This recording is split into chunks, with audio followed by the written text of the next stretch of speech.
I've... So, welcome to Saturday Night Cenobites. I'm your host, Rethne. This is my Saturday night show.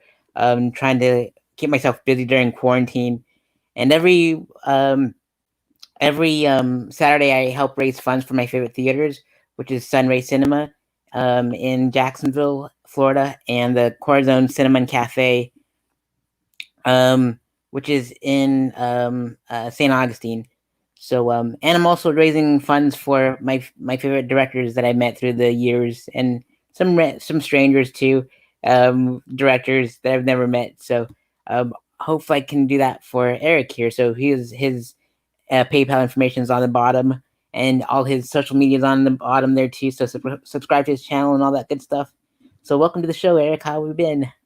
Thank you. I'm keeping busy. It's really hot over here in California. It's I think it was 100 degrees today. So right now I'm sweating. I don't have AC in my apartment. So if everybody goes and buys all of my movies, maybe I can finally afford some air conditioning. Holy smokes, man! Are you still in the valley? No, I'm not in the valley. Right now I'm about 10 miles away. I'm in downtown LA. Wow. So I have cheap rent, but there's no parking. I mean, it takes 10 minutes to walk to my car. Goodness gracious, that's not good. Oh man, I remember downtown LA. I got lost in Skid Row once, and I'm like, this GPS is not working. Uh-oh. But yeah, but I got around though, so it's good stuff.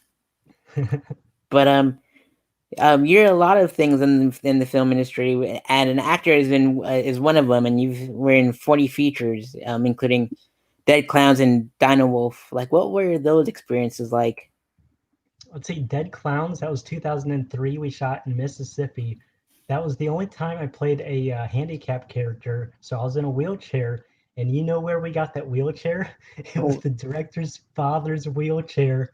And one day he came out and he's like, "What are you guys doing with that?" I'm like, "Oh, we're just using it for the movie. Did you need this back?" And I felt kind of bad. Um, but that was a gory movie. I mean, they were tearing out my intestines.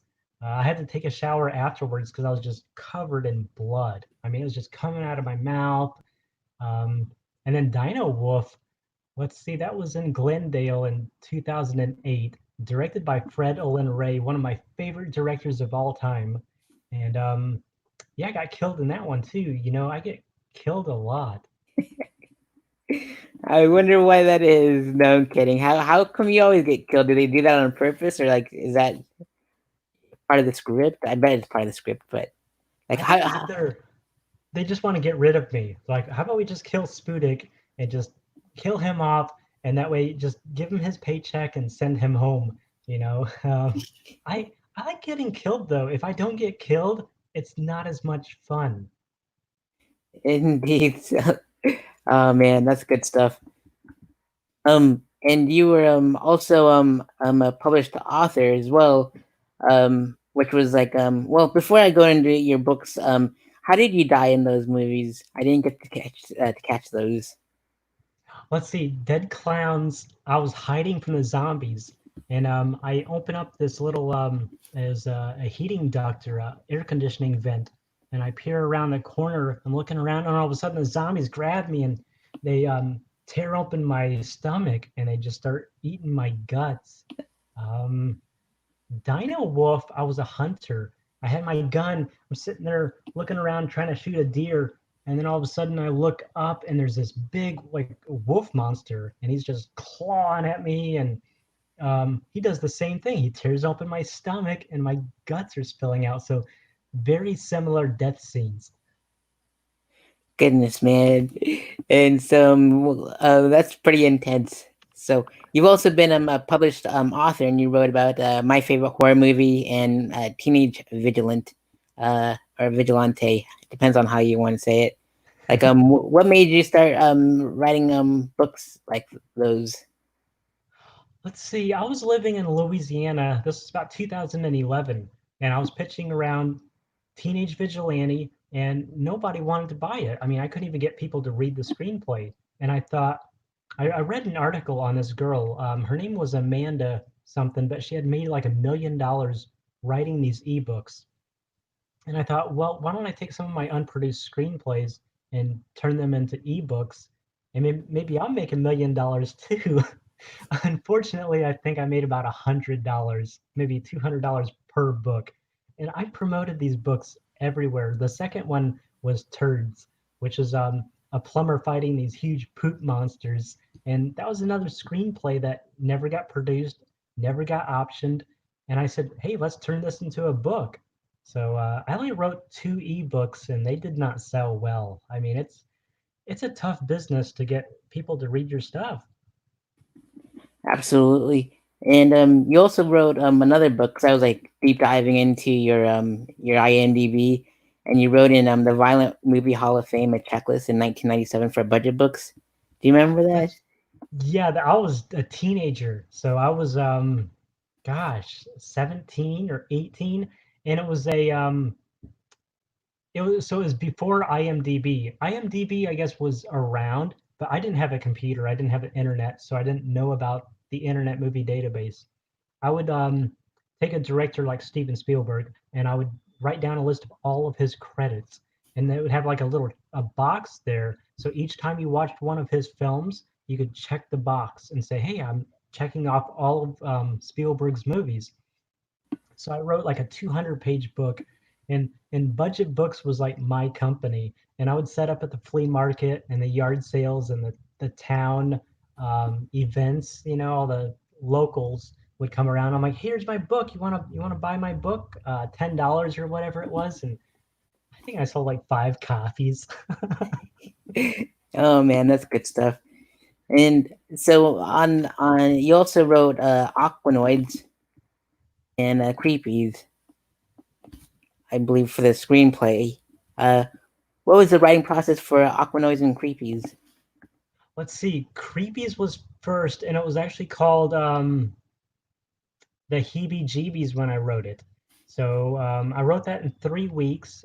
This was 2002. So I was 23 years old. I think they gave me $100 or $200 for the script, which is horrible. I mean, looking back, that's nothing. You can't pay any bills with that. Um, but Creepies, they had some spiders around. They had these prop spiders, and they said, "Hey, can you write a movie around these little prop spiders? And we want a punk rock band. We have a recording studio." And I said, "Okay, so there's a punk rock band. They're in a recording studio, and suddenly these spiders attack." And I'm watching Return of the Living Dead at the time, so I'm sitting there just writing down the plot of Return of the Living Dead, one of the best movies of all time. And I said, you know what? We're gonna, instead of zombies, it's gonna be spiders, and they're gonna be huge spiders too. And so yeah, Creepies came out in 2007.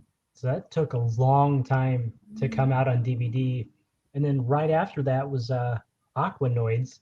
And for Aquanoids, the producer, he gave me a treatment and said, here's my treatment for Aquanoids. And I looked at it and I said, this is the story for Humanoids from the Deep. He's like, well, I don't think too many people saw that movie. And I said, well, a ton of people watched it. I've seen it, and so I said we're going to change it as much as possible, and it's still pretty much Humanoids from the Deep, but it's gory. It's got naked ladies. It's got special effects. We shot that on Catalina Island. I think I wrote that in 3 weeks also, and that script, I think I agreed on $150, and then the producer halfway through said, "Oh, would you take 125?" And I said, if I say no, I might lose the job. I might get replaced. So I just said, yeah, fine, $125. So I mean, it's embarrassing what some of these producers will do. They manipulate you. But those are fun movies. Awesome. And before we dive into your movies, more movies, we'll talk about the music that you helped write. You helped write 2 songs. Um, Now I Know Your Name with Rusty Stratton for his album, I believe, America for Hilltop Records, and Stop Rock and Roll with Bobby Lloyd for his album Star Route USA America record. Uh, how did you get involved with those 2 songs? So this was 1998. I had just graduated from high school, and I saw, because I wasn't on the internet at the time. It must have been in the newspaper, or maybe it was in a magazine, looking for songs, just the lyrics. and I had written like 15 or 20 songs, I guess. And so the first one was Now I Know Your Name. And I think I intended it to be like a Red Hot Chili Peppers type song, but of course it became like a country music rock and roll song. And I've never met Rusty Stratton. I've never met Bobby Lloyd. So to this day, that was over 20 years ago. I have to say the royalties on those songs were really bad. I mean, like $75 royalty checks. And I thought there was a time where I thought I could make a living just writing songs, but alas, I don't know. I can't make a living doing anything. Ebooks, screenplays, like nothing is working. Eventually, something's got to give. You've been in the business for like over 20 years now, so it'll all work out for you, I believe. Thank you. Yeah, you're welcome. And also, you you wrote four poems: "Dragon's Lair" for the National Library of Poetry, "Escaping the Realities" for Quill Books, "Golden as Gold Can Be" for Quill Books, and "The Maze" for the International Library of Poetry. What got you into writing poems? I forgot about that. That was so long ago. I think I was 14 years old. And, when you're in high school, you're still kind of discovering what you want to do and finding things that you like. So I guess I was writing poetry and songs at the same time. Um, so, yeah, I mean, I didn't even have a driver's license. And I don't know. I guess I was going through magazines and I would see these articles and these advertisements, paying $20 for a poem or whatever it was. And I would submit and they'd say, hey, we accepted this, your poem.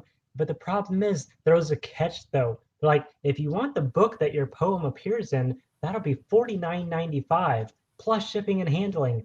And yeah, I guess I did write four poems. And I never bought the books that they were in because it just cost like $50 or $40.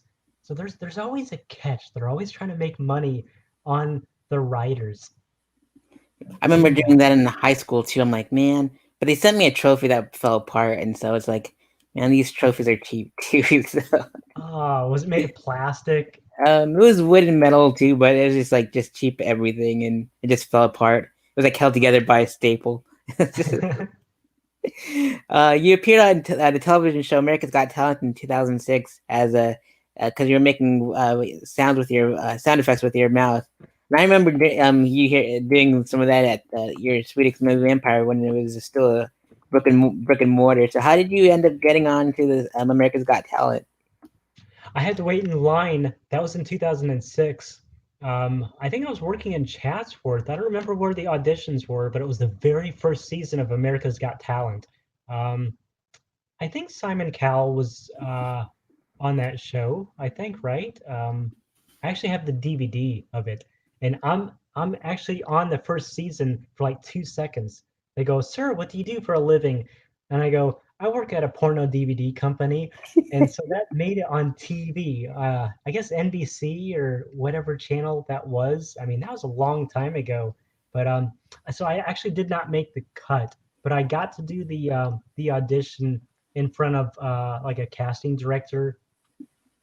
So yeah, I mean, gosh, that was another lifetime ago. Indeed. And so you also so we're gonna go right more back into your film career because man, it's like almost like it's 20 years pretty much. And you made your first short film at the age of 16.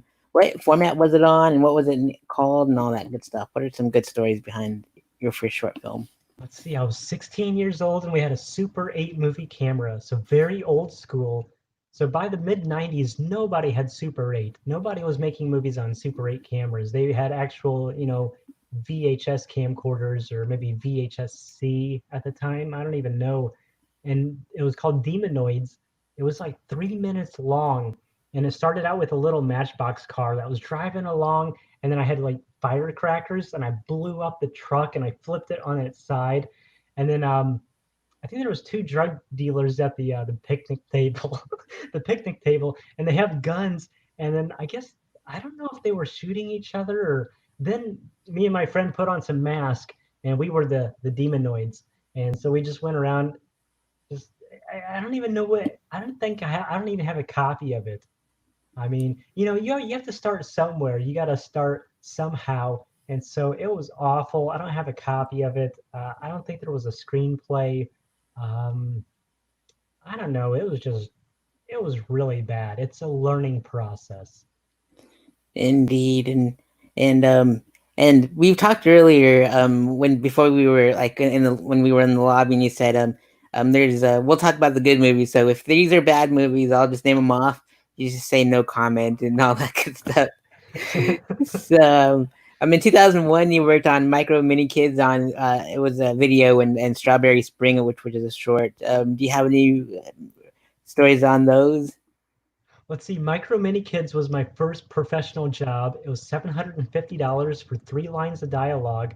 It was produced by Charles Band, who made Puppet Master, Ghoulies, Trancers, and it was directed by David DeCoto, who did a bunch of the Puppet Master movies, Creepazoids, and so I had 3 lines of dialogue. I was 19 years old.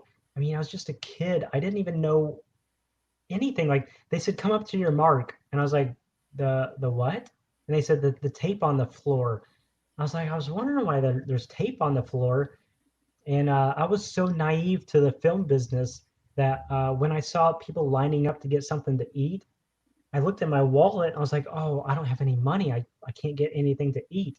And somebody goes, you don't have to pay for the food. That food's for us, for the actors. I said, oh, wow, they're feeding us today? And they said they feed us every day. I said, oh, wow, I had no idea. So free food, a paycheck, um, that was one of the best experiences of my life. And then right after that, Stephen King's Strawberry Spring, that was 2001. That was shot in St. Louis. It's what they call a dollar. What's it called? A Stephen King dollar baby, where you give Stephen King $1 and he gives you the rights to shoot one of his like short stories, but you can't make profit on it. You can show it to your friends, maybe take it to a film festival. I don't even know if less people put them on YouTube because YouTube is technically making money, but that thing costs like $75,000 and it's only 20 minutes long. But that was I was just an extra in that. I think I had a backpack on and I was just like walking up some steps and I didn't really do anything. Oh man, that's good stuff. That's pretty neat. You got to work on a Stephen King project, even if it's one of those dollar screenplays. And in 2002, you were in Bikini Planet, and it was on a video project, and you were the prop master. What was it like to be a prop master on Bikini Planet? So here's the story about that. I had a bunch of props like toy guns and backpacks and just different types of clothing, and I would rent out those items to film shoots. Because I lived in Illinois and Bikini Planet was shot in California. So I guess I threw a bunch of stuff into a box and shipped it off and said, just give me a film credit. That's all I wanted was credits on my resume to make it look like I was working on movies. So I didn't even visit the set. I've never met the director. That was, yeah, gosh, that was a long time ago. I don't even know if I ever saw the movie. Gosh, I don't know. I guess I just needed some credits back in those days. Indeed, and you in 2003 you were associate producer for two films, which was Psycho Santa and Cadaver Bay. What were some stories from those films, those projects? That was a really good time in my life. Both of those were shot in Mississippi. Cadaver Bay is also called Hellbound Book of the Dead, and that did pretty well on DVD and VHS. Um, Psycho Santa, I was actually in. Psycho Santa was a movie. Let's see, that was shot in Biloxi in 2002, and I met the director on eBay. I guess I sold something to him, and then I said, "Hey, man, I just read about you in Fangoria magazine. You were making a movie." And he goes, "Oh, I'm actually making another movie, and I'm using this prop for the film." And I said, "Oh, wow, that's cool." And then I guess 6 months later, he wrote to me and he said, "Hey, I'm looking for investors for Psycho Santa."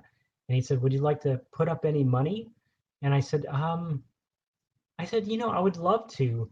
He goes, I can't give you any profit participation, but you'll get a film credit. And I said, okay. But I negotiated with him. I said, how about if I put up $500 or whatever it was, you give me a producer credit, but I would also like to drive down to Biloxi and do a speaking role in it, so I can get some acting credits. And so he said, yeah, sure, let's do that. And so I drove to Mississippi for like 4 days or so, and we did Psycho Santa. And we bumped into the cops one time, and the police car pulled up, and we're like, oh, we're so busted. We don't have a permit. And the cop goes, you guys shooting the Blair Witch Project out here? You guys doing a horror movie? And we're like, yeah, we're doing a horror movie. He goes, okay, have some fun, just be careful. And we're like, oh, okay. And I was like, wow, you can get away with stuff in small towns. Indeed. And what's the like main difference with like working in like small towns like Biloxi and working in states like Louisiana as compared to LA, like all that stuff? Here in Los Angeles, if you're shooting on the street and they catch you, usually they'll give you a warning. They're usually pretty nice about it. They're like, you can't be filming here. You got to get a permit. But if they see you doing it again, like the next day, like, hey, didn't we tell you guys that you can't do this? They'll fine you like $2,000. And you know, I I think in like Mount Olive, Illinois, where I'm from, I literally called up the police and said, "Hey, can I borrow your squad car for a little scene?" And they're like, "Yeah, sure, we'll be over there in 10 minutes." I'm like, "Okay." You don't have to pay them. You don't have to give them donuts. They just show up and you know, you're like, "Hey, let me film a little scene." And oh, okay, can you drive your car really fast and have your lights going? And oh my God, it's gonna be so cool. And they're like, "Yeah, sure, we'll do whatever you want." So in a small town, they're very razzled dazzled by the whole thing. They're like, "Wow, you guys are making a movie." But here in Los Angeles, they're so sick of it, and they just frown upon it. It's like they don't want you making movies. Um, so yeah, I want to make some movies in like Texas or Ohio or I don't know, just Alabama, someplace. Indeed. And that's what I love, like working like out here in Florida and in Colorado. It's like they don't even bother you. They just let you just do your own thing, and in 2003, you were the boom operator, but you were accredited for Goth. What was it like being the boom operator for Goth? That's right. I went to visit the set. So I flew out to California and I was visiting friends. And I was friends with the producer of God, David Sterling, who produced Creepies. And he said, "Come on out to the set. Let's hang out." And I said, "Okay." So I get to the set at like 7 o'clock in the morning or something, maybe 9 o'clock in the morning. And next thing you know, they said, "Oh, our PA didn't show up." And I was like, "Oh, okay." And they said, "Did you want to be the PA?" And I said, "Well, I guess. Yeah, I guess I'll hang out for a couple of hours and just help out, move some stuff, just lend a hand." Next thing you know, they're like, "Oh, we need a boom operator. Can you hold the boom mic while we're filming these scenes?" I said, "I guess. And they said, "Don't worry, we'll pay you like 20 bucks." And I was like, "Okay." Flash forward like 15 hours later, I think it was 15 hours, maybe 17 hours. We were there until like 6 o'clock in the morning the next day. And I said, "Guys, we got to wrap this up." I said, "I just came here to visit." And I said, "You're only paying me $20 for like 16 hours of work?" And I had to like fight for extra money. I said, "Come on." I said, "This is a lot of work." And they said, "Fine, we'll give you $30." So $30 for 16 hours of work. But I remember it was directed by Brad Sykes, and I remember he got into arguments with like two or three people in the course of that one day. I thought, wow. I think it was the final day of shooting, and that movie did really well on DVD, as far as I know. Um, yeah, 2000. That was late 2002, and it got really cold in the morning too. I remember just shivering. It was like 3 o'clock in the morning. I'm holding the boom mic, and I'm just like, I just can't stop shaking because California, contrary to most people that have never been here, it's actually pretty cold in the winter sometimes. Indeed, and I was wondering why you didn't want to get credited for it, or did they just forget? Yeah, I think they forgot. Oh I man, mean, yeah, it's embarrassing. those $30 credits. So and you also for the Undertow you were a grip. Wait, what do you do as a grip on a film set like Undertow, the Undertow? Basically, you're picking up apple boxes and I was really a grip and a PA because I remember I put mud on these trash cans to make them like look dirty. Um, you're carrying things like flowers and art department type stuff. You're moving couches.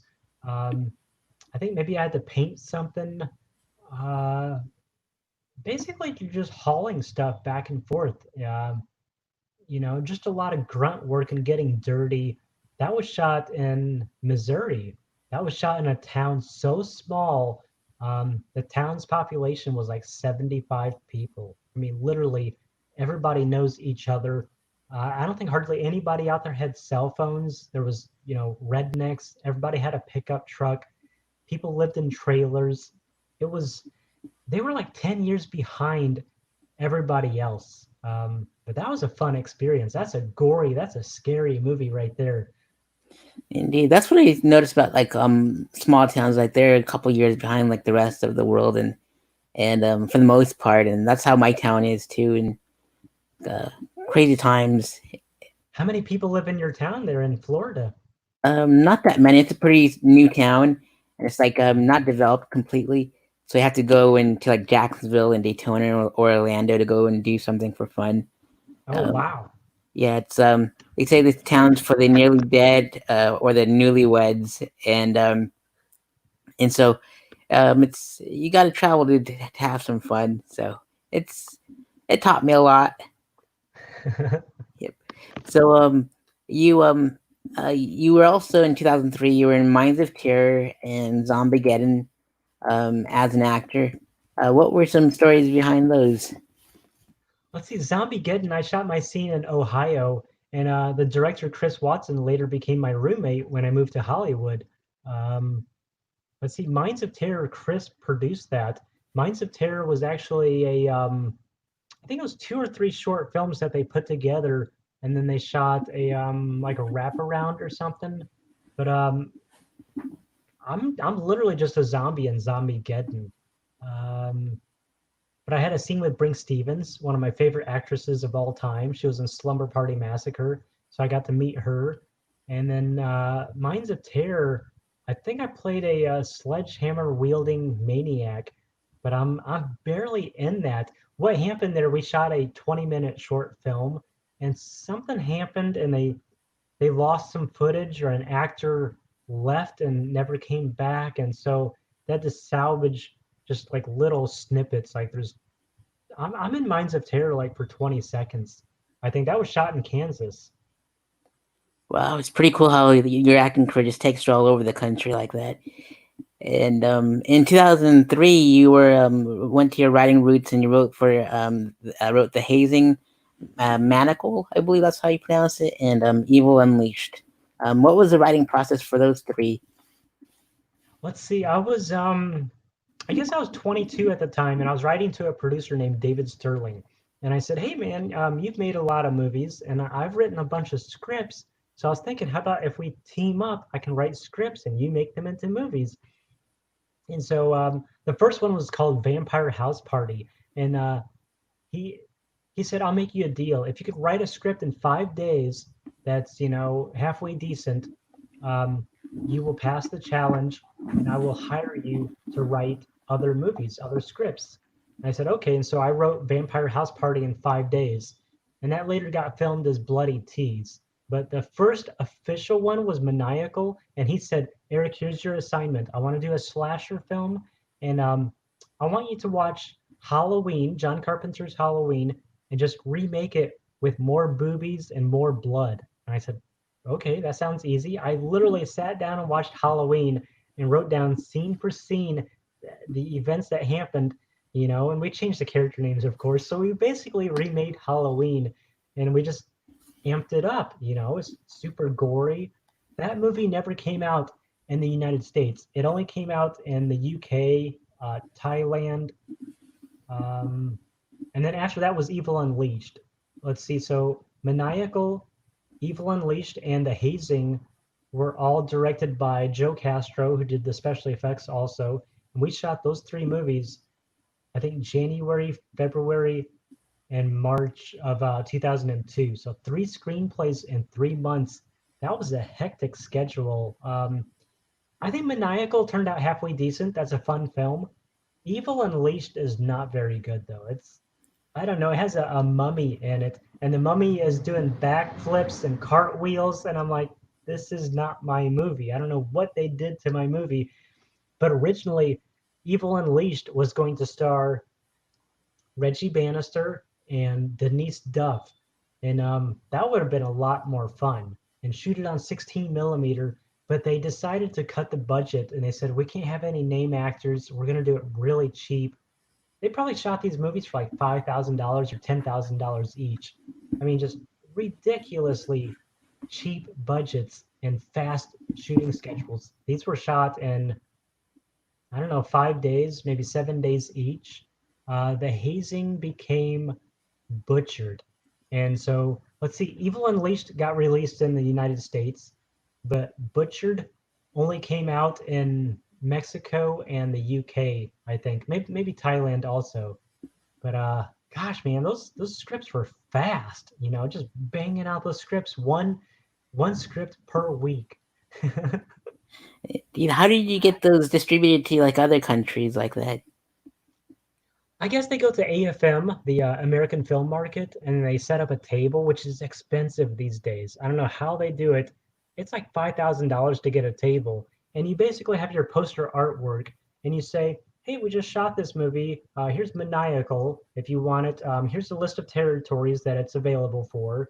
And the different buyers come in, and you say, "Hey, we want to sell Korea for $3,000, and we want to sell." The UK for $6,000, and then you try to get them interested in your future movies. Say, hey, we're doing a movie called Aquanoids next month. If you'd like to pre-buy it, um, yeah, I've only been to American Film Market once, and I almost got kicked out. Oh man. I was working for Fredel and Ray, and I said, "Hey, Fred, I'm gonna go to the AFM tomorrow." And he goes, "Are you actually gonna go inside or just hang out in the lobby?" And I said, "I'm just gonna go to the lobby because I can't afford the $200 to get the badge to go up the steps and hang out with everybody." And he goes, "Oh, here you go. Here's take my badge. They won't notice." And I said, "Oh, okay." So I put on Fred's badge. I'm like, "Hey, I'm Fred Olin Ray. Hello, how's it going?" And I go into the AFM, and immediately the security guy goes up to me and he grabs the badge and he goes, "I'll be taking that." He goes, "That's not you." And I was like, "Oh, sorry, that's my boss's. I just needed to grab some paperwork from Roger Corman." And of course, they didn't. So he didn't kick me out because at first I think he was going to. He goes, "You can't be in here." And I said, "Well, I mean, I could still be in the lobby, right?" And he goes, "Yeah, you can still be in the lobby, but you can't go up the steps." And I was like, "Okay." So I almost got kicked out of AFM. Oh man, that's what happened with me at Comic Con in 2009 with Clive, and I uh, they had a different name on there, and then I previously made friends with like FearNet and stuff like that, and I got their number, and I go, "Hey, I'm stuck outside." They took my badge, and they go, "We got you," and so they ran out and met me, and they got me a different badge with a different name, and I made my way back in there. Oh man, that's crazy. FearNet doesn't even exist anymore. It's gone. Oh man, it breaks my heart, but they came to my rescue that day, so it was good stuff. Jeez. Oh man, I've been in your shoes before, so that's pretty neat. I've never known about AFM like out of all my years out in LA. I was just running around LA and just painting the town red. But you also in 2004 you worked on the good, the bad, and the beautiful. What was that like? That was great. It was one of those late night Cinemax movies. Hot women in bikinis. I mean, these girls are like top of the line. So let's see. That was also called Bikini Roundup, and we shot that in 2.5 days. Um, it was directed by Fred and Ray. We shot that in November of 2004. We shot that back to back with Bikini Chain Gang. So let's see, The Good, the Bad, and the Beautiful. I played Gomer. I was a banjo playing redneck, and I had these Billy Bob teeth that I went to like Party City, and I bought these teeth for like $2. And guess what? To this day, I still have those teeth. So I mean, 16 years later, maybe they're worth some big money. Yeah, indeed. And I'd always get in trouble with my parents with Skinemax, and that it's pretty neat that you got to work on a movie for I the did late four night. of them. That's good stuff. In 2004, you wrote for Bloody Tees, and what was that film about, and some stories behind that one. Let's see, Bloody Tees started out as a Vampire House Party, and they wanted to make a sequel to a movie they made called Blood Sisters. And so technically it was Blood Sisters 2. Blood Sisters is a really bad movie. I'm not saying Bloody Tees is much better, um, but basically the premise of that was Revenge of the Nerds meets From Dusk Till Dawn. So it was these three nerdy college guys who get into a frat house. They go to the strip club and they bring the girls home only to discover that the strippers are also vampires. So that's pretty much the whole plot of the movie, you know? Indeed. Yeah, I was wondering why I couldn't pronounce. I called it manacle, and I was like, I forgot an A, and so it's maniacal. It's like, oh, shoot. I typed too fast and didn't pay attention. But you were the art production assistant for a Glass Trap in 2005. What was it like being an art production assistant? So the story behind that, I just moved to Hollywood. Yeah, 2004. Let's see, June or July of 2004. So I was 25 years old. I just turned 25. I had just moved to Hollywood finally, um, and I was running out of money already. You know, it's like $1,500 just to move into a cheap apartment back in those days. Now it's like double. So I needed to work on something. And I got a call from Fred and Ray over at Retro Media. And he's like, hey, Eric, we're doing a killer ant movie with C. Thomas Howell and Stella Stevens. And you want to work on it? You can be an intern. And I said, well, you know, I really want to work with him. And I said, fine, I'll be an intern. And he goes, just to let you know, interns don't get paid. It's free. And I said, I'll work on it for a few days, you know, just so I can just hang out with like one of the greatest directors of all time. And so I worked on it for I guess a day or two, and then the producer said, "Hey, how do you like working on your first film?" And I said, "I've actually worked on like 30 or 40 movies already." And she goes, "Why are you doing intern work? You know, we're not paying you." And I said, "I just wanted to work with the director." And she goes, "No, we'll pay you something." So she's like, "Here's some petty cash. We'll give you $75 a day." I said, "Okay." So after like 3 days, they said, "You know what? Because basically they were just using me as a production assistant, and they already had like three PAs on set." And they said, "Well, you don't need to be doing PA work because we already got plenty. How about we move you over to the art department?" And I'm like, I don't know how to draw or paint or anything, but I was like, I just need some money.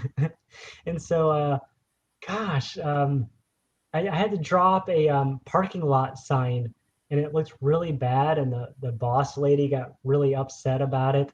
She goes, "That looks horrible. Don't we're not, just get rid of that." I was like, I don't know how to write and draw. And then we had these little ants that we had to put down. We had to glue them in place. Um, and we were moving around like pots and plants and trees and just moving stuff around and dressing up the set to make it look pretty. Um, I mean, that was a fun shoot. It was pretty cool hanging out with C. Thomas Howell. He's like one of my favorite actors of all time. Indeed, and we're returning to the Bikini Chain Gang in 2005. You were an actor in that one, Dead Man Walking. What were those stories like being an actor in those films? Bikini Chain Gang was shot in 2.5 days. That also had a lot of really hot women, you know, porn actresses and models, and they were getting naked and doing naughty things. And so I was a bartender in that. And there's a scene where I pick up a shotgun and I say, "Hold it right there," or something. And I asked the director, I said, where's the shotgun that I need to use for this scene? He goes, oh, here's the keys to my car. The shotgun's in the trunk. I was like, okay. I thought it was just a fake prop gun. I go into the trunk. I'm like, holy cow, this is an actual real shotgun. And so we had to show it on set to all the actors, say, hey, this is a real gun, but look, there's nothing in there. And they pumped it and they dry fired it and they said, there's no bullets, there's no shells. And so it was still awkward holding a real shotgun and pointing at one of the actors, but that was a fun shoot. I had a mustache back then, and I remember the makeup lady dyed my mustache. She kind of painted it brown, and they frizzied up my hair, so I had a different look in that movie. That was a fun shoot. And then I guess a couple months later, the Asylum, who did Sharknado, they made Dead Men Walking, and I had known David Michael Latt, the owner of the company, for a couple of years. We emailed back and forth, and he said, "Hey, David, I want to work with you. Here's my headshot and resume. Here's my demo reel. I'm also writing scripts." And he goes, "Hey, you want to be a zombie and Dead Men Walking?" And I was like, "Yeah, sure." And so I got my face got shotgun blasted. That's right, I'm a zombie, and I come out of the closet and I grab this guy, and then he turns around with a shotgun and bam, and just blows my head open. Good stuff. Good stuff. You wore four hats for Killers by Name. You were the writer, the producer, the camera operator, and the director. What was it like multitasking like that for Killers by Nature? That was a grueling shoot. That was exhausting. We shot that in Illinois back in 2002, and it was super hot. Every day of filming was 95, 100, 105 degrees. So you can tell throughout the filming of that movie, I get a darker and darker tan as the filming goes on. And I think I got a little bit skinnier too because just sweating like crazy. But when I wrote that script, I was only 19 years old, and it preceded Columbine. It's basically two guys who got bullied in school, and they track down all their old high school bullies, and they just start killing them left and right. And so it was originally called Killers by Day, Killers by Night. And the distributor, Sub Rosa over in New York, they said, how about we call it something else? That's a long title. And I said, let's call it Killers by Nature. And so, yeah, wrote that, directed it, played one of the leads. I didn't want to play one of the leads, but we had to recast three actors. We had three actors who did not show up. It'd be time to film, and I'm like, hey, where's so and so? They're like, oh, I guess they're not going to be in the movie. And so I scramble and have to get another actor in place. And so I had to do the same thing with one of my actors. I said, I'll play that part since I have to be here every day anyway. I think I made Killers by Nature for like $1,200. I mean, pocket change, just fake blood, script. I had to buy a microphone. I licensed a couple of songs too. I think the soundtrack is really good. The movie, not so much. Indeed. Oh man, yeah. Some of those actors just don't show up, and they miss out on some good stuff. But yeah, in 2005, you were the writer for Creepies too. What was like the writing process like for Creepies? Creepies was originally called The Heebie Jeebies, and I wrote that in 3 weeks. Um, the director, Jeff Leroy, was known for taking models and miniatures like little toy tanks and helicopters and just blowing them up like Godzilla style. And I thought, well, I'll put a little bit of that into the script. And that's like one of my goriest movies. There are so many special effects in Creepies. The only drawback is that movie took forever to get done. We started shooting in 2002. I think they finished editing in 2004, and the movie didn't even come out on DVD until 2007. So I mean, it took a long time before it came out. And then that movie did so well that they did a Creepies Part 2 also. Wow, that's pretty wild. Good stuff. Um, in 2006, you were a pretty busy guy. Um, we'll start off with the first two, and we'll break it down two by two. You did Psycho Invaders and The Legend of William Tell. Just let's. What are some stories on those ones?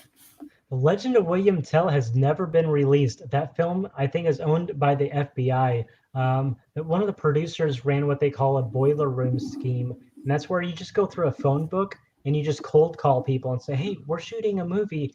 Would you like to put up $20,000 for 5% of the profits?"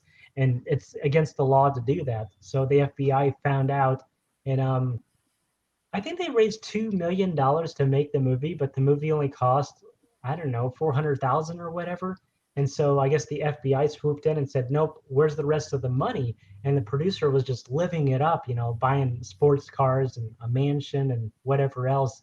And so that movie has never come out. I was a camp counselor in that.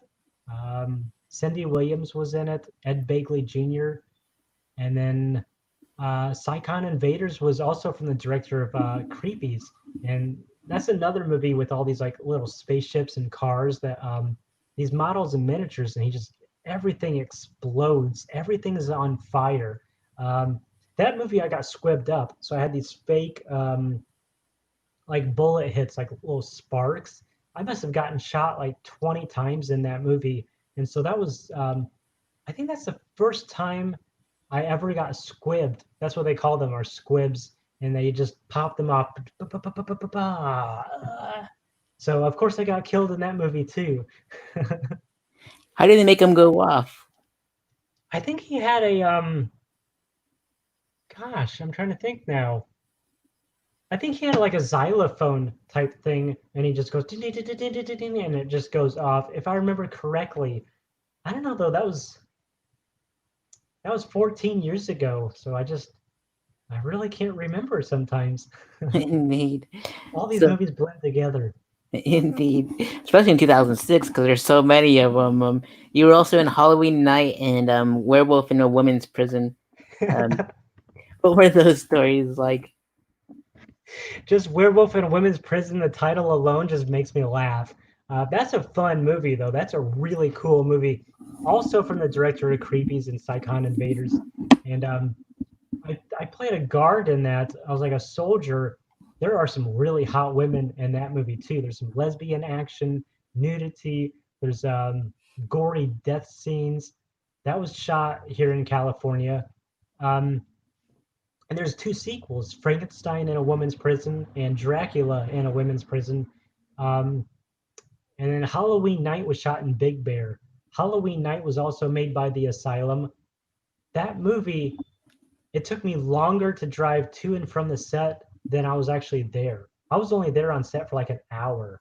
I think I have like 3 lines of dialogue or something. That was just a fast shoot. They really get you in and out quick. I mean, I don't even think I had time to go to the craft service table. Oh man, that's good stuff. So you also were in Driller and Ghost in a Teeny Bikini. Driller was my friend Jason Cartalian made that, and you know how I got into that movie? I was at Fangoria, and somebody goes, "Hey, this guy's dad was in Planet of the Apes." I said, "Oh wow!" I said, "Who's your dad?" And he goes, "Buck Cartalian." I said, "Wasn't he also in Jim Cotta?" And he goes, "Yeah, you know who my dad is?" I said, "Yeah, yeah." And he was in The Outlaw Josie Wales. And I said, "Wow, your dad's an icon." And I eventually got to meet his father and fanboy him. And then Jason said, "Hey, I'm making a movie called Driller. I I'd like to have you come out and play a redneck or something." And so I went to the audition, and I think my audition was really bad. He knew that I was not right for the part, but he said, "You know what? I can't cast you in this role, but I like you, and I want to put you in the movie somewhere. So maybe you could play the stoner." And so I played a stoner, and then maybe I don't know, a week or 2 weeks later, he said, "Hey, you want to play an army guy?" And I said, "I was just in the movie though. I was a stoner. Remember, I can't play an army guy also." And he said, "Oh, nobody's gonna notice."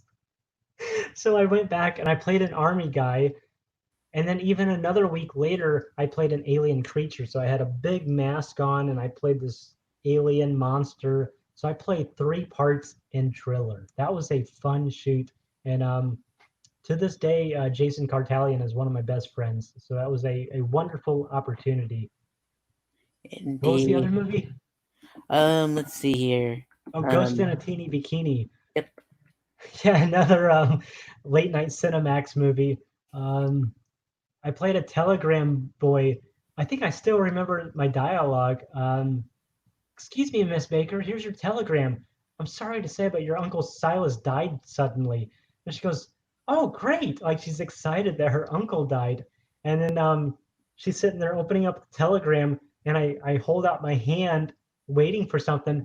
And she goes, here you go. And she like pulls open her shirt and shows me her breast. And I was like, thank you, ma'am.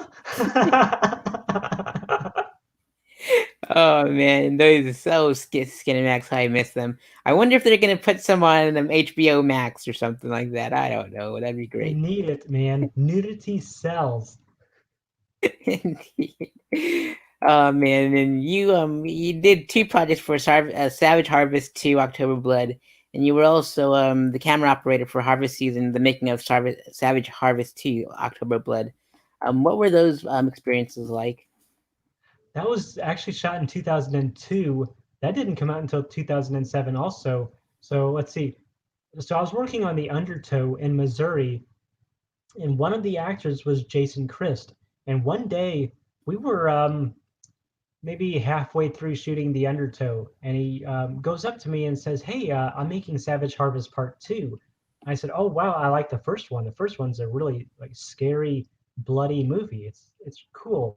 And he goes, "Well, I have a part for you. You know, I've already written the script, and I'd like to have you play in it." I said, "I don't have to audition." He goes, "No, no, no." He goes, "We know that you're reliable, and he goes, we're going to start shooting in the fall." And so Savage Harvest 2 took a whole year to make. I remember the director was in a car accident, and we had to wait a long time for him to recoup. And then we went back and shot it. I think I got my arm chainsawed off, and then I had an axe buried in my chest. So that was one of the bloodiest death scenes ever. And that one, when she was cutting me with a chainsaw, they were splashing blood into my face, and I got blood in my contacts. So later on, they dried up. So I had to take out my contact lenses. They were all pink from the dried up blood, and they were hard. And I was like, I can't put these back in my eyes.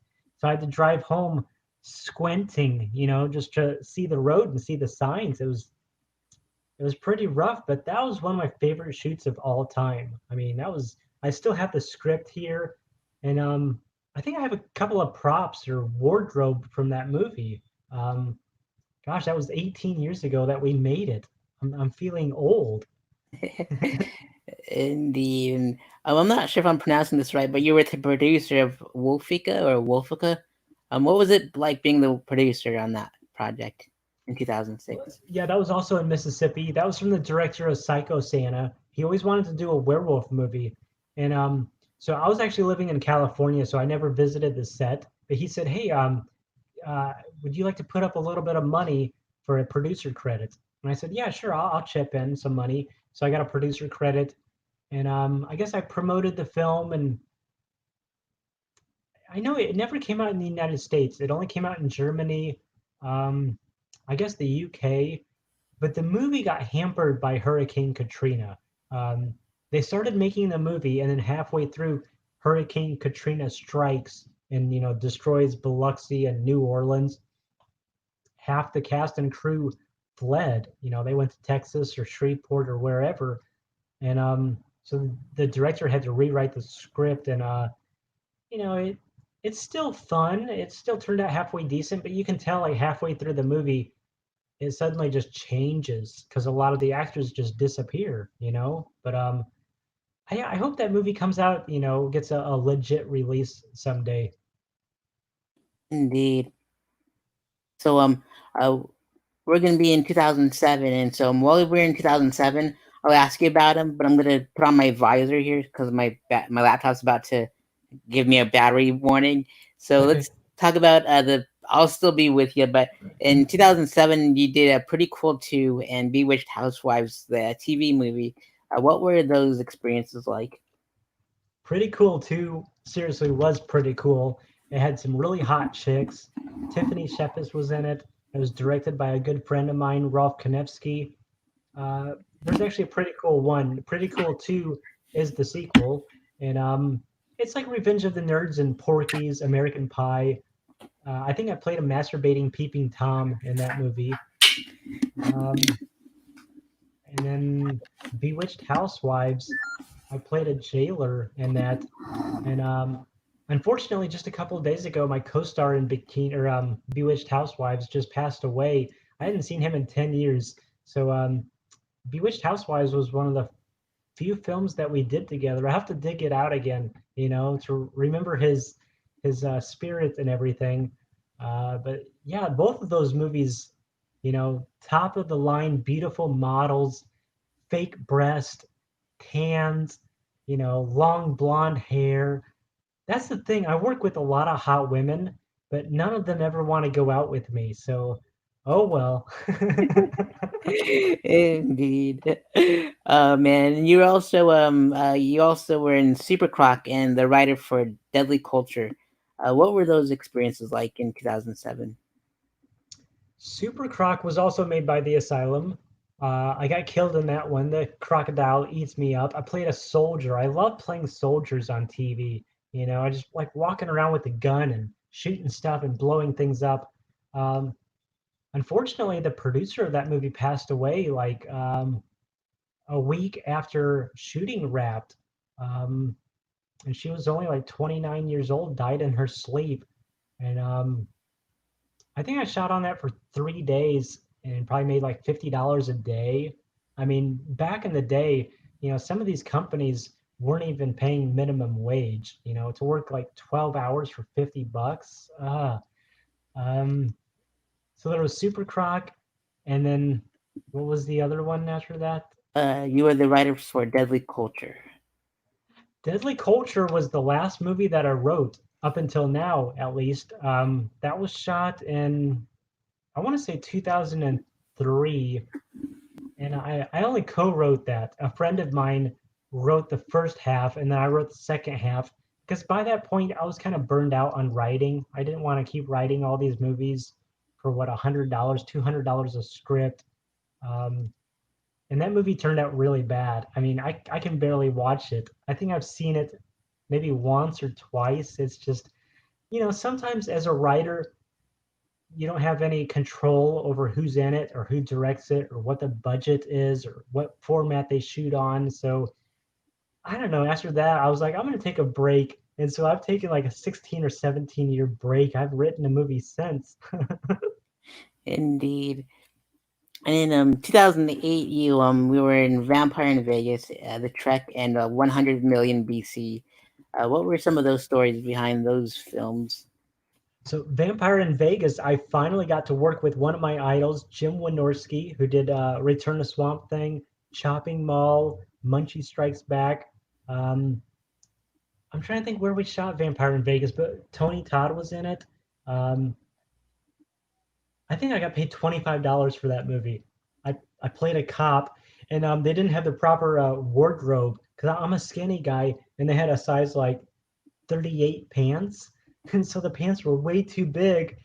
And I said, why don't we put these pants on over my regular pants? And then I'm going to tie my belt as tight as it gets.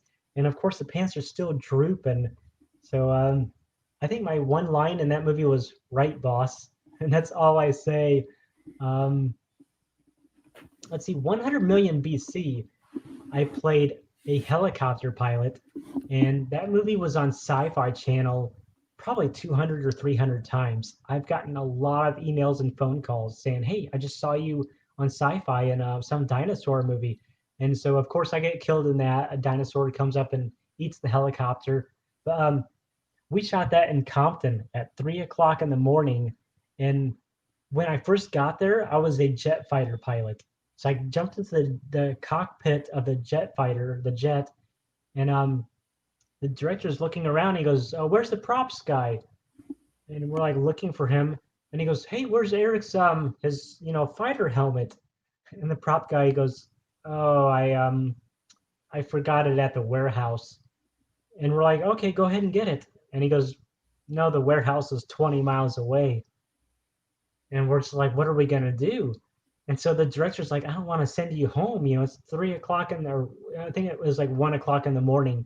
And I was like, ah. I said, well, maybe I could just do something else. He goes, we're gonna have you play a helicopter pilot. So instead of 10 lines of dialogue, now I'm reduced to one line, which is Roger. That's all I say. Oh man. And that's 20 miles is like the trek. Yeah, so were there stories on about the trek? The Trek was made by two friends of mine who live in Las Vegas now, Tom Devlin and Lola Devlin. And so they had me playing the brother of one of the main characters. And there was no script for that. There's no screenplay for the Trek. They would just run me through, say, this is what you should say, just ad lib, just improv scene. This guy's your brother, he's missing, and action. And so I guess that was 2008. It was right before I opened up Spudic's movie Empire, and it was probably the only movie I did where I dyed my hair black, even though I'm wearing a hat, so you can't see it, but you can see my sideburns are black a little bit. So it's the only film in history where I played a guy with black hair. I've always had, just blonde hair, brown hair. Look at it. Oh, my hair's falling out. Oh, shit. Speaking of Spudic's movie Empire, that's where we met. What were some of your favorite stories from Spudic movie Empire when it was a brick and mortar? I like having all the celebrities doing the signings. Remember when Mick Garris and Joe Dante came out and you were the first in line? Yep, That was a good time. I still Clint have a Howard I still have a and picture there. Yeah, and we had Amy Dolans, we had Jill Sholin, Jim Wynorski, Fred Olin Ray, Dave Decoto. We had Rick Sloan. I'm trying to think who else did we have, but we had every Friday night we would watch movies. Um, we had Laserdisc, VHS tapes, video games. I mean, that was some good times. It only lasted for 2 years, but it felt like 5 years or more. it did. It really did. And I remember I still have the Mummy and all the horror laser discs that I bought from you, and Oh wow, they're all in Colorado. So when I get home and to my new place, I'm gonna probably just hang on all my horror laser discs in my living room and stuff like that, and design it that way. It'll be pretty awesome. interesting. Yeah. And in 2009, we'll go back to your films, and you were in Direwolf, in a spiral state, were the first two that I'll mention. Where were those two like? Let's see. In a Spiral State was we shot that scene at my apartment. My friend Ramsey was making a movie, and that's another movie I don't think had a screenplay. He just said, so you guys are on the couch and you're kind of stoners and you're just philosophizing or whatever that word is, philosophizing, whatever. I can't even say that word. And you guys are, playing video games and I love Ramsey, but that movie, I don't know what it doesn't make sense. It's literally in a spiral state. It's like I think you're supposed to smoke marijuana while watching it or something, and I don't know. It's it is what it is. I think my character's name was Dirtweed. Um, so that was in a spiral state. What was the other movie? The other movie was Direwolf. Oh yeah, Dire Wolf is called Dino Wolf now because a lot of the foreign buyers they would ask, "What is a dire wolf?" And the guy would have to explain, a dire wolf is a creature from like 50,000 years ago that's been extinct. And I guess the distributors were like, "Why don't we just call it Dino Wolf?" Because dire wolves are sort of like dinosaurs. They're, they don't exist anymore, and you can take their DNA and maybe try to make a new one. So I played a hunter in that. My character's name was Ernie. We shot that in Glendale, and yeah, that was 2008. Gil Gerard was in it. Oh, Maxwell Caulfield is one of the nicest actors in the world. He is so pleasant. I highly recommend him. So it was an honor to work with Maxwell Caulfield. I'd seen a bunch of his movies before. and and guess what? The Dino Wolf killed me. Can you believe that? It killed me. I mean, in the same way. Oh yeah, we were talking about this earlier, where they tear open my stomach. That one though, for the actor, they put razor blades on his fingertips, and they taped the razor blades on. So when he's clawing at me, he's tearing open my shirt, and so I had to keep my hands back so I wouldn't get cut on the arms or anything. I mean, so it was kind of a dangerous job right there, but actors got to do what they got to do. Absolutely. And the other two films that you worked in 2009 or it came out in 2009 were Satan VHS, which is a short, and Vampire in Vegas. I think we talked about Vampire in Vegas. So, what was a Satan VHS like? Satan VHS was actually shot at Spudic's movie Empire. One of my customers was Spec Habibi, and he came in and he goes, "I got this old video camera from like 1983, and it still works." He goes, "I'd like to make a movie in your store," and I'm thinking like, I don't really want to be because I'm already at the store for 8 hours a day. I'm like, I don't want to be at the store afterwards waiting for this guy to shoot his movie. But then he goes, "Don't worry, I'll pay you a fee, but I also want you in it." I said, "Oh, okay." And he goes, "You can just play like a nerdy guy who loves movies." And I said, "Hey, I'm just playing myself." So we shot that in, I think that was 2 days. It was a 4-page screenplay, and you watch it. It's like 20 minutes long. I don't know how it became 20 minutes, but it's a weird, wacky movie. But yeah, I guess so the director of that now owns a store called Tokyo Music on Ventura Boulevard, and it's like the new Spudix movie empire. Wow, that's pretty neat. How it all comes together like that. In 2010, you worked in as a location manager in Fairer Blood. As a location manager, what do you look for in like a film project like that?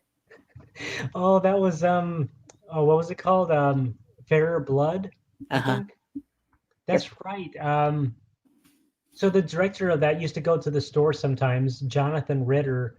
I think he's now Athen Ritter. He's like transgender or something. So he changed his name, but he made this movie, and he said, "Hey, I want to rent your store." And I said, "Okay." And so that's how I got the location manager credit. So I didn't really have to do anything. I just sat around and burped and farted and maybe drank some soda. Indeed. In 2011, you worked on Read 2009 or 09. I think it might be 2009. But what was the story behind that one? That's the same director, that same guy. Said, "Hey, I'm making another movie," and it was like a political comedy. Um, I think I played myself in it. I Oh yeah, I was a film historian. That's right. He's interviewing me, and I said something like, back in the VHS days, blah blah blah blah, and yeah, I think he had cue cards for me off camera, but I don't know. His movies never were very good. I tried to watch it, and I'm just like, I think I still have a copy of it somewhere around here, but I never got into politics and all that stuff too much, so I just had no interest in it. I don't know. I guess I just love acting so much that, I don't care what the content of the movie is. I just love to just play and dress up. Indeed. And you got the special thanks credits in the Rat Line and Rat Scratch Fever. How did you earn those special thanks credits? I never noticed that back to back two related titles. So Rat Scratch Fever is directed by Jeff Leroy, who did Creepies and Werewolf in a Women's Prison. Um, I think, I mean, we've been good friends for like 15 years, so I guess at some point he thought I should get a credit. Um, I think he wanted me in the movie at one point, and I said I'm really busy running the store, and I couldn't film that day or something. But that's a fun movie there. That's a really cool, fun film. Um, and then Ratline was shot in Missouri by my friend Eric Stanzi, who produced and acted in Savage Harvest 2.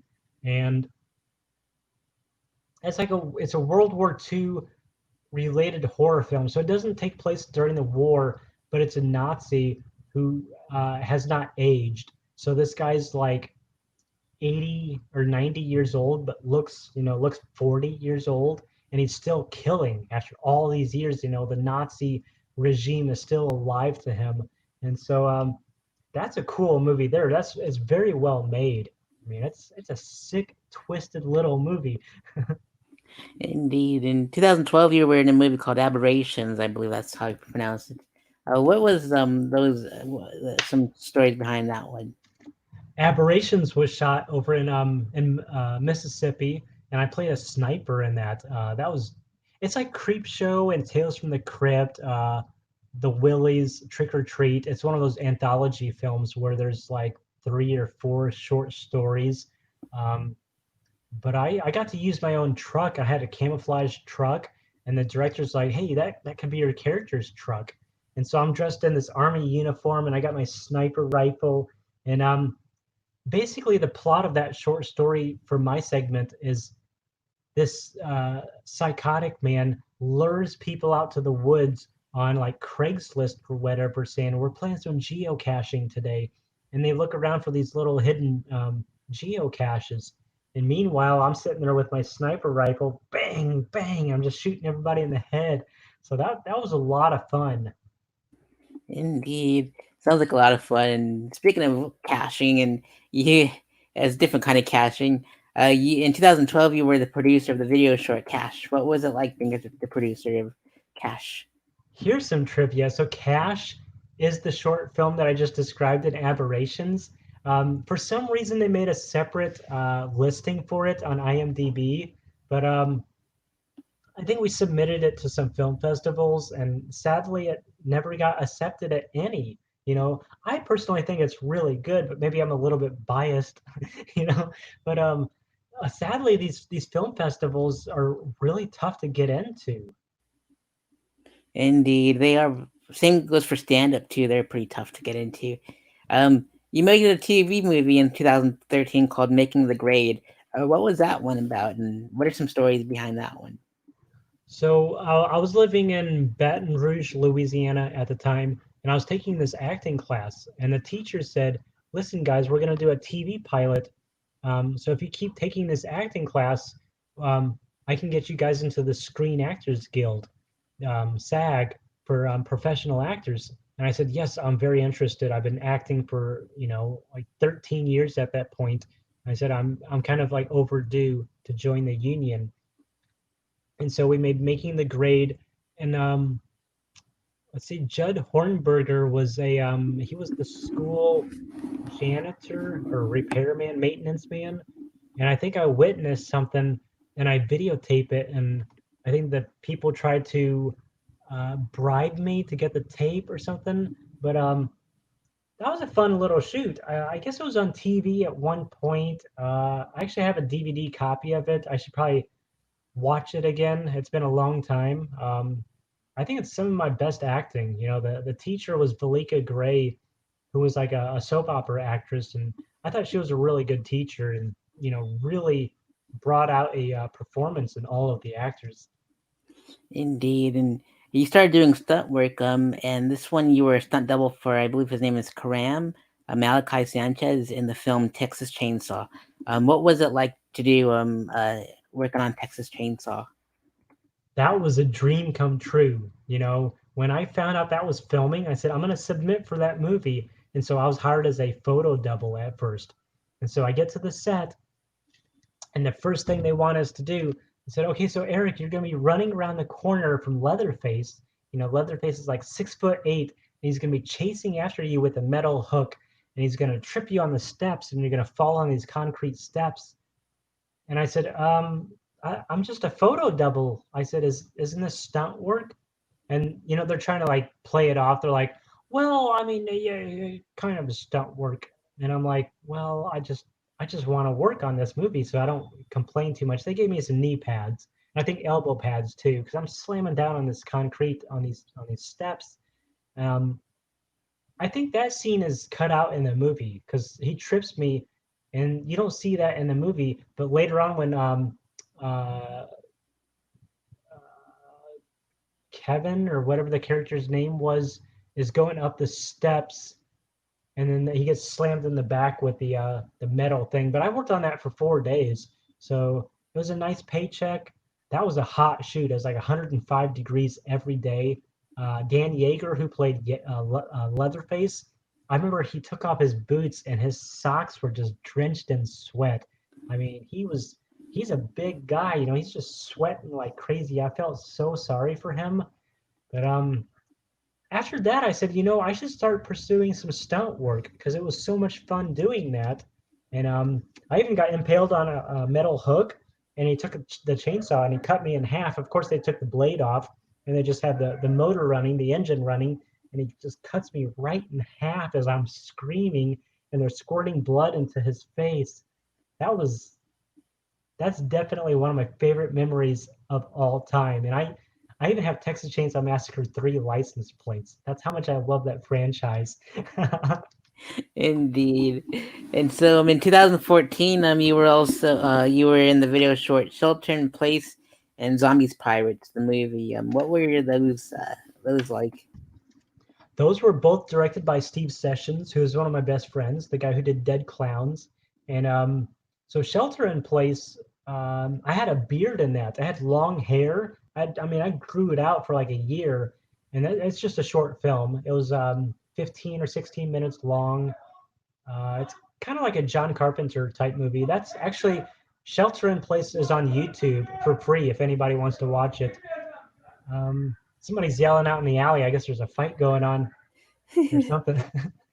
And Zombie Pirates, we shot, I guess, about a year before that with Sarah French. They flew Sarah in from Minnesota, and that was directed by Steve Sessions in maybe 10 days or 12 days. So I got to play two characters in that. I played a just a regular bystander guy who gets hit in the head with a frying pan. So he's a victim.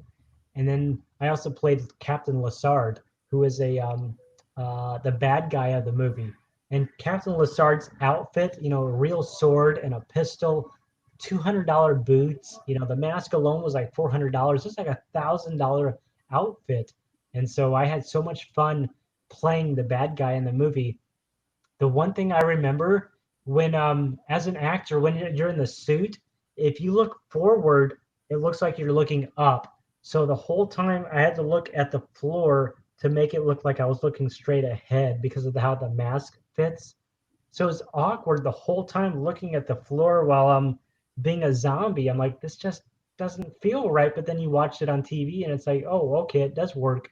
But I like Zombie Pirates, man. I'm so proud of that. I was also a producer on it. We shot that in 2013, so that was 7 years ago already. But it's kind of like Tombs of the Blind Dead and The Fog. You know, it's a creepy little movie. Indeed.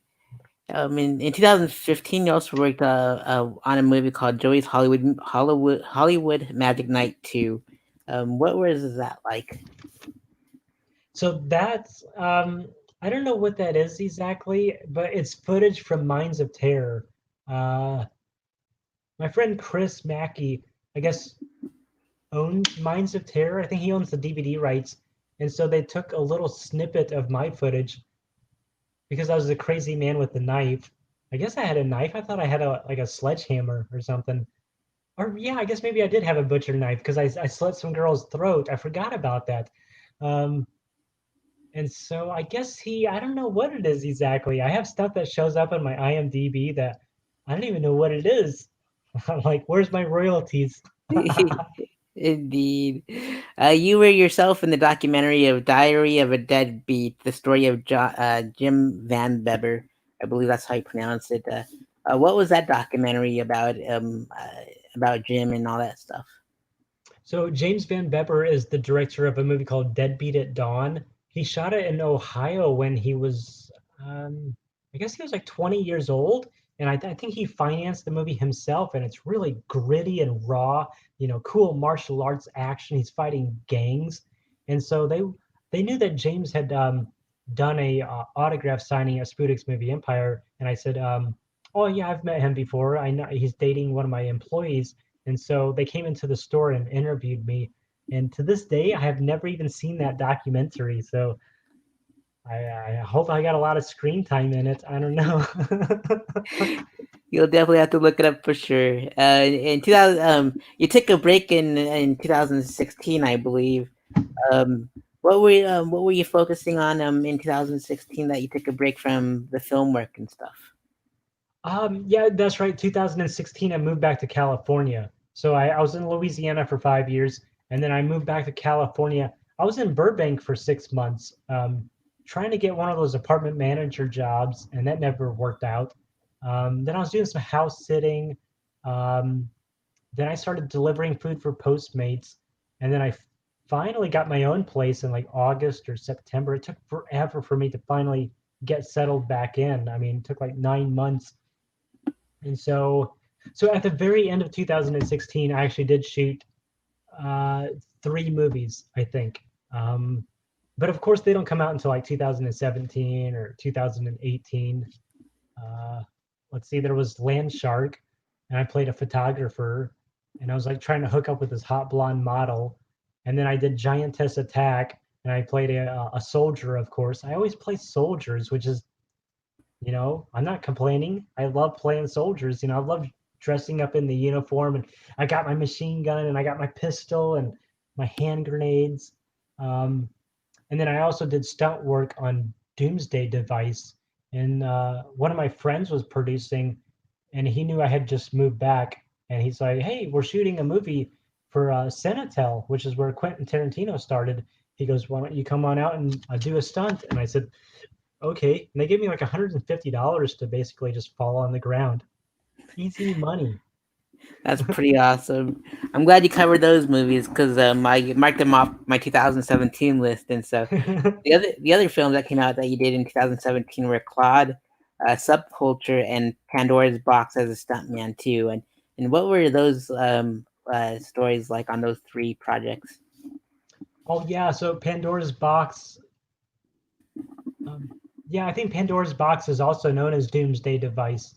So that's the one where I got shot by Corin Nimick, who was the star of Parker Lewis Can't Lose.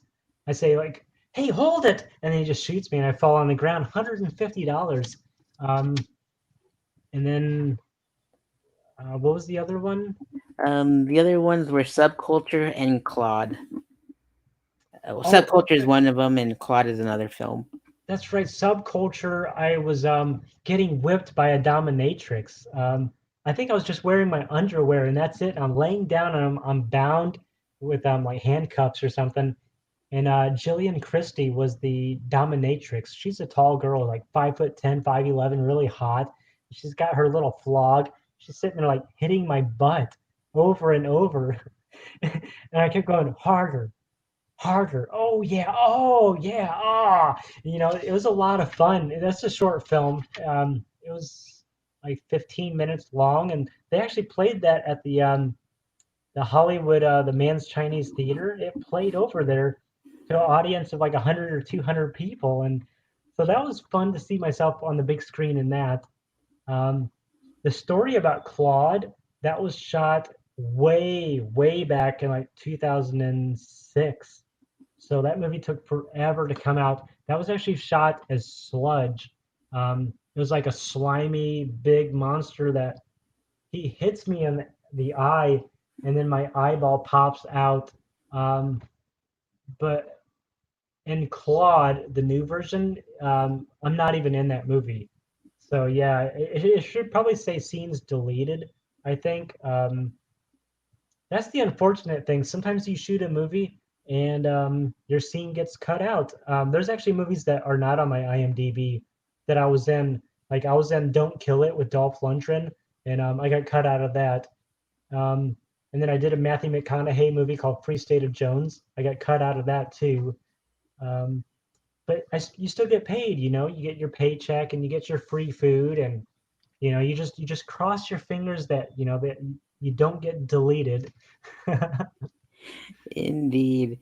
And there's three more. The two of them took place in. You played yourself in Video Palace, and you also got a special thanks in Eruption LA. What were those stories behind those two flicks? Video Palace was a podcast that was shot for Shutter. Um, that's right. Yeah, the director Ben Rock. Um, he was one of the very first people I met when I opened my store. He came in and he said he had just made a movie called Alien Raiders. And I said, "Oh wow, we should promote it here," you know. And we had posters up and everything. And then all these years later, Ben goes, "Hey, I'm doing a podcast. We need somebody who's like a VHS expert." He goes, "Why don't you just play yourself?" And so I went over there. I think we recorded in Burbank for less than 1 hour. You know how much I made in less than 1 hour? How much?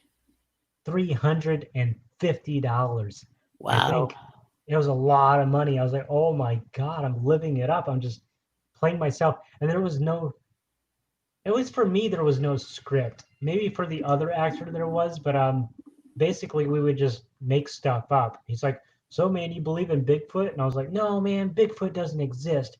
But you know what? I just bought these VHS tapes, and Bigfoot was in this one." And we would just ramble. And the director's like, "Yeah, I like it. It's good stuff." So that was Video Palace. What was the other movie? Um, I can remember the first movie, but never the second one. you got a special thanks in Eruption LA. Why did they give you a special thanks in Eruption LA? What was your connection with them? I actually just had an eruption LA in the bathroom about an hour ago, but that's a whole different story. No, I live next to MacArthur Park, and my friend Sean Kane goes, "Hey, we're shooting a scene in MacArthur Park. If you want to come on out and play a construction guy." And I was like, "Do you have a permit?" And he goes, "We don't have a permit." I was like, "Oh God, we're gonna get busted," you know? I mean, I've been doing this for 20 years now, and people still don't get permits. So we went out there with our little, yellow construction hat and our red vest or whatever. And he's like, the cameraman's hiding behind the tree, and we shoot the scene. And then he later told me, he goes, "Hey, that scene got cut out."